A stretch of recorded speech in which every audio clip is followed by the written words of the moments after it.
ಎಲ್ಲರೂ ಹೇಗಿದ್ದೀರಾ? I hope ನೀವೆಲ್ಲ ತುಂಬ ಖುಷಿಯಾಗಿ ಆರೋಗ್ಯವಾಗಿದ್ದೀರಾ ಅಂತ ಭಾವಿಸ್ತಾ ಇವತ್ತಿನ ವಿಡಿಯೋನ ಸ್ಟಾರ್ಟ್ ಮಾಡ್ತಾ ಇದ್ದೀನಿ. ನಾನು ಕೂಡ ತುಂಬ ಚೆನ್ನಾಗಿದ್ದೀನಿ. ಇವತ್ತು ನಮ್ಮೂರಲ್ಲಿ ಕುಣಿಗಲ್ನಲ್ಲಿ ಮಂದೆ ಮಾರಮ್ಮ ಹಾಗೂ ಕೊಲ್ಲಾಪುರದ ಮಾವರ ಜಾತ್ರೆ ನಡೀತಾ ಇದೆ.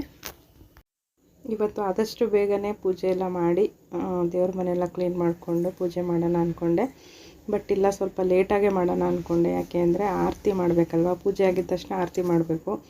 ಆರತಿ ಮಾಡೋ ಅಷ್ಟರಲ್ಲಿ ತುಂಬಾ ಬೇಗ ಆಗೋಗ್ಬಿಡುತ್ತೆ. ನನಗೆ 6:30 7 ಗಂಟೆ 7:30 ಅಷ್ಟರಲ್ಲಿ ನನಗೆ ವಾರ ಮುಗಿಬೇಕು, ಇಲ್ಲಾಂದರೆ ಬೇಜಾರಾಗೋಗುತ್ತೆ. ಅದಕ್ಕೆ ದೇವರಿನ್ನೂ ಕೆರೆ ಹತ್ರ ತೊಗೊಂಡೋಗಿರ್ತಾರಲ್ವ, ತೊಳೆದಿರಲ್ವಲ್ಲ, ತೊಗೊಂಡು ಹೋಗೋ ಅಷ್ಟರಲ್ಲಿ 12:30 1 ಹಾಗೆ ಆಗುತ್ತೆ ಅಂತ ಹೇಳಿದರು ನಮ್ಮ ಅತ್ತೆ ಒಂದು ಸಲ. ಅದೇ ನೆನಪಿತ್ತು, ಅದಕ್ಕೋಸ್ಕರ ನಾನು ಲೇಟಾಗೆ ಮಾಡ್ಕೊಳ್ಳೋಣ ಅಂದ್ಬಿಟ್ಟು ಇವತ್ತು ಲೇಟಾಗಿ ಶುರು ಮಾಡ್ತಾಯಿದ್ದೀನಿ. ದೇವ್ರ ಮನೆ ಒಳಗೆ ಹೋದರೆ ಸುಮಾರು ಒಂದು 2 ರಿಂದ 3 ಅವರ್ ಆಗುತ್ತೆ. ಯಾಕೆ ಅಂತ ಗೊತ್ತಿಲ್ಲ, ಸಖತ್ತು ಕೆಲಸ ನಡೀತು ಈ ಸಲ ಅಂತೂ. ತುಂಬ ಅಂದರೆ ತುಂಬಾ ಲೇಟಾಗೋಯ್ತು ನನಗೆ ವಾರ ಮಾಡ್ಕೊಳ್ಳೋ ಅಷ್ಟರಲ್ಲಿ. ದೇವ್ರ ಮನೆಯೆಲ್ಲ ಕ್ಲೀನ್ ಮಾಡಿಕೊಂಡು ನೆಕ್ಸ್ಟು ಫೋಟೋಗಳೆಲ್ಲ ಒರೆಸ್ಕೊಂಡು ಕುಂಕುಮ ಎಲ್ಲ ಹಚ್ಚಿ ಪೂಜೆಗೆಲ್ಲ ಶುರು ಮಾಡ್ಕೊಳ್ತಾ ಇದ್ದೀನಿ.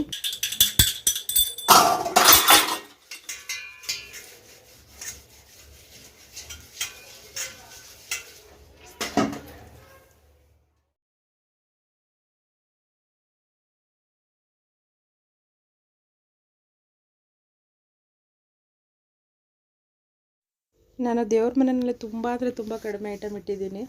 ಯಾಕೆ ಅಂದರೆ ಈ ಥರ ಫಂಕ್ಷನ್ಸು ಅಥವಾ ಹಬ್ಬ ಹುಣ್ಣಿಮೆ ಆ ಥರ ಏನಾದರೂ ಬಂತು ಅಂದರೆ ಕ್ಲೀನ್ ಮಾಡ್ಕೊಳ್ಳೋದಕ್ಕೆ ತುಂಬಾ ಕಷ್ಟ ಆಗುತ್ತೆ, ಬಟ್ ಟೈಮ್ ಹಿಡಿಯುತ್ತೆ. ದೇವ್ರ ಮನೆ ಕೂಡ ತುಂಬಾ ಚಿಕ್ಕದಿದೆ, ಅದಕ್ಕೋಸ್ಕರ ನಾನು ಎಲ್ಲೇ ಹೋದ್ರೂ ಏನೂ ತೊಗೊಳೋದಕ್ಕೆ ಹೋಗೋದಿಲ್ಲ. ವಿಗ್ರಹ ಏನಾದರೂ ಒಂಚೂರು ಈ ಥರ ಏನಾದರೂ ಆಗಿದ್ರೆ ಸೌದಿದ್ರೆ ಆ ಥರ ಇದ್ದರೆ ಮಾತ್ರ ನಾನು ತೊಗೊಳ್ಳೋದು.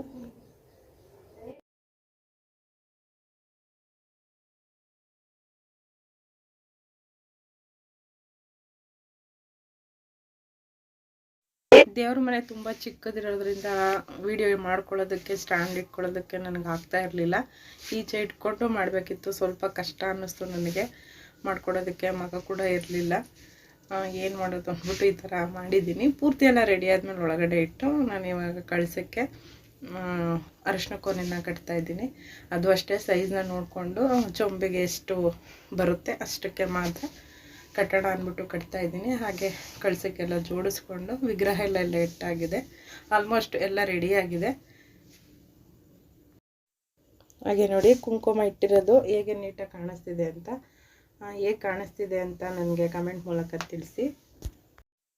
ನಾನು ಕಳಸ ಜೋಡಿಸ್ಬೇಕಾದ್ರೆ ಅಲ್ಲಿ ನೀಟಾಗಿರಬೇಕು. ನನಗೆ ನೀಟಾಗಿ ಅಂದರೆ ಕಾಯಿ ಇಟ್ಟಿದ ತಕ್ಷಣ ಚೊಂಬೊಳಗೆ ನೀರು ಸ್ವಲ್ಪ ಜಾಸ್ತಿ ಆಗಿತ್ತು, ಅದಕ್ಕೆ ಸ್ವಲ್ಪ ತೆಗೆದೆ. ಆಮೇಲೆ ಆಚೆ ಬಂದು ಸ್ವಲ್ಪ ದೂರ ನಿಂತ್ಕೊಂಡು ನೋಡ್ತೀನಿ ನೀಟಾಗಿ ಕಾಣಿಸ್ತಿದ್ಯಾ ಇಲ್ವಾ ಅಂತ. ಮುಂಚೆ ಅಂದರೆ ನನ್ನ ಮಗಳು ನೋಡು ಎಷ್ಟು ನೀಟಾಗಿ ಕಾಣಿಸ್ತಿದ್ಯಾ ಅಂತ ಹೇಳಿದ್ರೆ ಸಾಕು ಅವಳು ನೋಡೋಳು. ನಾನಿವತ್ತು ತುಂಬ ಅಂದರೆ ತುಂಬ ಅವಳನ್ನ ಮಿಸ್ ಮಾಡಿಕೊಂಡೆ. ಹಾಗೆಯೇ ಇವತ್ತು ಬೆಳಗ್ಗೆನೇ ಮಾರ್ಕೆಟ್ಗೆ ಹೋಗಿದ್ದೆ. ಮಾರ್ಕೆಟ್ಗೆ ಹೋದಾಗ ಮಲ್ಲಿಗೆ ಹೂವು ಬೇಕಿತ್ತು. ನಾನು ಕೊಲ್ಲಾಪುರದ ಹಬ್ಬದಲ್ಲಿ ಹಾಗೆಯೇ ಯುಗಾದಿ ಹಬ್ಬದಲ್ಲಿ ಕಳ್ಸೋಕ್ಕೆ ಮಾತ್ರ ಮಲ್ಲಿಗೆ ಹೂವನ್ನೇ ಹಾಕೋದು. ಹೂವಿನ ರೇಟು ಅಷ್ಟೇ, ಊರಬ್ಬ ಅಂತ ಹೇಳ್ಬಿಟ್ಟು ತುಂಬಾ ಜಾಸ್ತಿ ಮಾಡಿದ್ದಾರೆ. 80 ರೂಪಾಯಿ 90 ರೂಪಾಯಿ ಮಾರು ಮಾಡಿದರು. ಹಾಗೆಯೇ ಮಾರಿಗೋಲ್ಡು ಸಾವಂತಿಗೆ ಆ ಥರದ್ದೆಲ್ಲ 150 ರೂಪಾಯಿ ಮಾರು ಮಾಡಿದರು. ಎಷ್ಟೇ ಇದ್ರೂ ತೊಗೊಳ್ಳೇಬೇಕಲ್ವ. ಮಲ್ಲಿಗೆ ಹೂವು 80 ರೂಪಾಯಿ ಮಾರು ಹೇಳಿದ್ರು. 40 ರೂಪಾಯಿ ಕೊಟ್ಟು 2 ಮೊಳ ತೊಗೊಂಡು ಬಂದೆ ನಾನು. ಚೆನ್ನಾಗಿ ಕಾಣಿಸ್ತಾ ಇತ್ತು. ಚಿಕ್ಕದಾಗಿ ನನಗೆ ಕಾಯಿ ಕಳಸ ಇಡಬೇಕಾದ್ರೆ ಕಾಯಿ ದಪ್ಪ ಇರಬಾರ್ದು, ಉದ್ದ ಇರಬೇಕು. ಸಣ್ಣಗೆ ಉದ್ದಕ್ಕಿದ್ರೆ ಜುಟ್ಟು ಎತ್ತರ ಬರುತ್ತಲ್ಲ, ಆವಾಗ ಕಳಸಕ್ಕೆ ಹೂವು ಹಾಕಿದ್ರೆ ತುಂಬಾ ಚೆನ್ನಾಗಿ ಕಾಣುತ್ತೆ. ಹೇಗೆ ಕಾಣಿಸ್ತಿದೆ ಅಂತ ನೀವು ಕಮೆಂಟ್ ಮೂಲಕ ತಿಳಿಸಿ. ಹಾಗೆ ಲಕ್ಷ್ಮಿ ಮತ್ತು ವೆಂಕಟೇಶ್ವರ ವಿಗ್ರಹ ಇದೆಯಲ್ಲ, ಅದಕ್ಕೂ ಅಷ್ಟೇ ನಾನು ಈ ಊರಬ್ಬದಲ್ಲಿ ಹಾಗೆಯೇ ಯುಗಾದಿನಲ್ಲಿ ಮಲ್ಲಿಗೆ ಹೂವನ್ನೇ ಹಾಕೋದು. ತುಂಬ ಅಂದರೆ ತುಂಬ ಇಷ್ಟ ಆಗುತ್ತೆ ಈ ಥರ ಎಲ್ಲ ಹೂವುಗಳೆಲ್ಲ ಹಾಕಿ ಪೂಜೆ ಮಾಡೋದು ಅಂದರೆ. ಆಲ್ಮೋಸ್ಟು ಎಲ್ಲ ಮುಗೀತು ಅನ್ಕೋತೀನಿ ದೇವ್ರ ಮನೆ ಒಳಗಡೆ ಕೆಲಸ. ಇವಾಗ ತಂಬಿಟ್ಟಿನ ಆರತಿ ಮಾಡಬೇಕಲ್ಲ, ಅದಕ್ಕೆ ನೆಕ್ಸ್ಟ್ ಡೇ ಅಂದರೆ ಹಿಂದಿನ ದಿನ ನಾನೆಲ್ಲ ರೆಡಿ ಮಾಡ್ಕೊಂಡಿದ್ದೆ.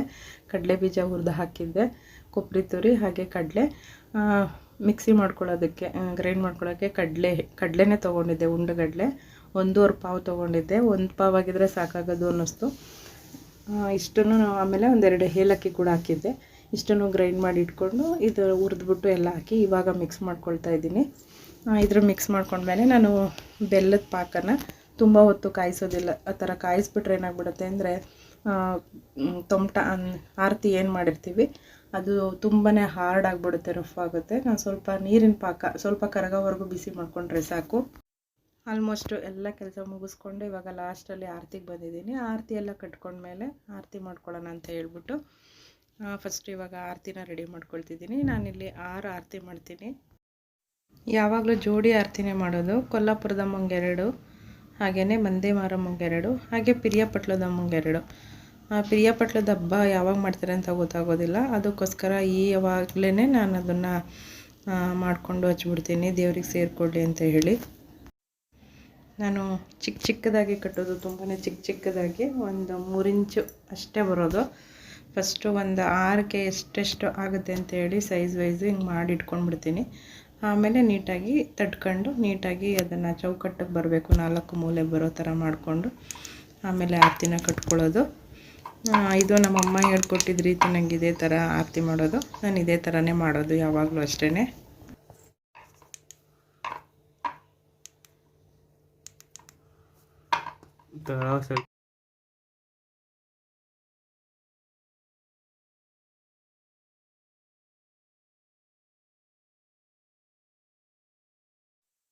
ಆಲ್ಮೋಸ್ಟ್ ಮುಗಿಸಿದ್ದೀನಿ ಅನ್ಕೋತೀನಿ. ಇದೆಲ್ಲ ಮುಗಿಸಾದ್ಮೇಲೆ ಮನೆಯಲ್ಲಿ ಯೂಸ್ ಮಾಡ್ದಲೇ ಇರೋ ತುಪ್ಪ, ಅದನ್ನು ಅಷ್ಟೇ ಯೂಸ್ ಮಾಡಿರಲ್ಲ ಏನು ತುಪ್ಪನೂ, ಹಾಗೆ ನಾನು ಸಪ್ರೇಟಾಗಿ ಎತ್ತಿಟ್ಟಿರ್ತೀನಿ. ಹಾಗೆ ತುಪ್ಪದಲ್ಲಿ ನೆನೆಸಿರೋ ತುಪ್ಪದ ಬತ್ತಿನೂ ಅಷ್ಟೇ.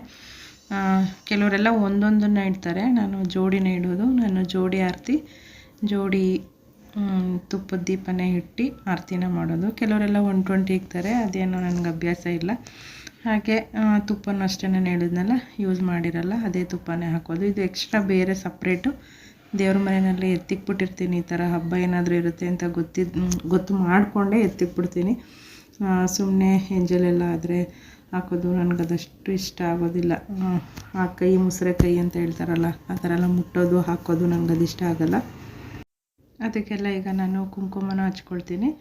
ಹಚ್ಕೊಂಡು ಹೇಳಿದ್ನೆಲ್ಲ ಚಿಕ್ಕದಾಗೆ ಮಾಡಿರೋದ್ರಿಂದ ನಾನು ಬೆಳ್ಳಿ ತಟ್ಟೆನಲ್ಲೇ 6 ಹಿಡಿಯೋ ಸೈಜ್ಗೆ ಮಾಡಿರ್ತೀನಿ. ತುಂಬ ಚಿಕ್ಕದೇ ಮಾಡೋದು, ಆಲ್ಮೋಸ್ಟು ಜಾಸ್ತಿ ಮಾಡಿದ್ರೆ ಯಾರು ತಿನ್ನೋದಿಲ್ಲ ಅಂತ. ಆದ್ರೂ ಈ ಸಲ ಸ್ವಲ್ಪ ಇನ್ನೂ 2 ಆರತಿ ಮಾಡ್ಬೋದು, ಅಷ್ಟು ಮಿಕ್ಬಿಡ್ತು. ಹಾಗೆಯೇ ಆರತಿ ಮಾಡಿ ಹಾಗೆ ಬಿಡಬಾರ್ದು ಅಂಥೇಳಿ ಚಿಕ್ಕದು ಈ ಥರ ಮಿತ್ಕೆನ ಮಾಡಿಕ್ಬೇಕಂತೆ, ಬರೀ ಆರತಿನ ಕಟ್ಟಿಡಬಾರ್ದಂತೆ ಅಂತ ಹೇಳ್ಬಿಟ್ಟು ಅದೆರಡು ಮಾಡ್ಕೊಂಡಿದ್ದೀನಿ.